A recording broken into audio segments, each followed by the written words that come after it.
Hello friends, welcome back to the channel Suma dot ಚೊಮ್ಮಿ.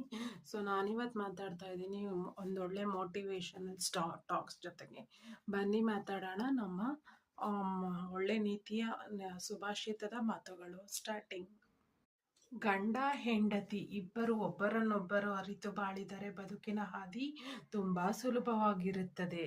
ಮೂರು ಹಣ್ಣುಗಳು ಒಂದೇ ಕೊಂಬೆಯಲ್ಲಿ ಬೆಳೆದಿರುತ್ತವೆ. ಒಂದು ಬೇಗ ಹಣ್ಣಾದರೆ ಇನ್ನೆರಡು ಸಮಯಕ್ಕಾಗಿ ಕಾಯುತ್ತವೆ. ಇದರರ್ಥ ಇನ್ನೊಬ್ಬರ ಯಶಸ್ಸು ನಮ್ಮ ಸೋಲಲ್ಲ, ನಮ್ಮ ಸಮಯವೂ ಬರುತ್ತದೆ, ತಾಳ್ಮೆಯಿಂದ ಕಾಯಬೇಕಷ್ಟೆ. ನಮಗೆ ಎಷ್ಟೇ ಜ್ಞಾನವಿದ್ದರೂ ಕೆಲವೊಮ್ಮೆ ಲೆಕ್ಕಾಚಾರಗಳು ತಪ್ಪಿ ಹೋಗುತ್ತವೆ. ಏಕೆಂದರೆ ನಾವು ಕೂಡಿಸಿ ಗುಣಿಸುವಷ್ಟರಲ್ಲಿ ಮೇಲಿರುವ ಭಗವಂತ ನಮ್ಮನ್ನು ಭಾಗಿಸಿ ಕಳೆದಿರುತ್ತಾನೆ.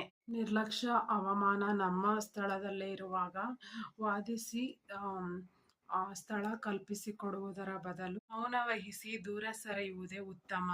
ನಿನ್ನನ್ನು ಅವಮಾನಿಸಿದವರಿಗೆ ಮಾತಿನಿಂದ ಉತ್ತರಿಸಬೇಡ, ಗುರಿಯ ಕಡೆ ಗಮನ ಕೊಡು. ನಿನ್ನ ಸಾಧನೆಗೆ ಅವರಿಗೆ ಉತ್ತರವಾಗಲಿ. ಎಲ್ಲರನ್ನೂ ನೆಚ್ಚಿಸಲು ಹೋದರೆ ನಮ್ಮ ಬದುಕು ವ್ಯರ್ಥ. ಬಲ್ಲವರು ಮೆಚ್ಚಿದರೆ ಸಾಕು ನಮ್ಮ ಬದುಕಿಗೊಂದು ಅರ್ಥ. ಯಾವುದಕ್ಕಾಗಿ ಚಿಂತೆ, ಯಾವುದಕ್ಕಾಗಿ ದುಃಖ ಪಡುತ್ತಿದ್ದೀಯ ನೀನು? ನಿನ್ನೆ ಇದ್ದ ಖುಷಿನೇ ಇವತ್ತಿರೋದಿಲ್ಲ.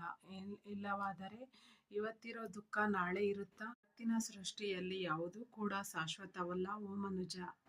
ಮುಚ್ಚಿದ ಕಣ್ಣುಗಳಲ್ಲಿ ಏನು ನಮ್ಮದಾಗಿರುತ್ತದೆಯೋ ಅದೇ ಕಣ್ಣಲ್ಲಿ, ತೆರೆದ ಕಣ್ಣುಗಳಲ್ಲಿ ಅದು ನಮ್ಮದಾಗಿರುವುದಿಲ್ಲ.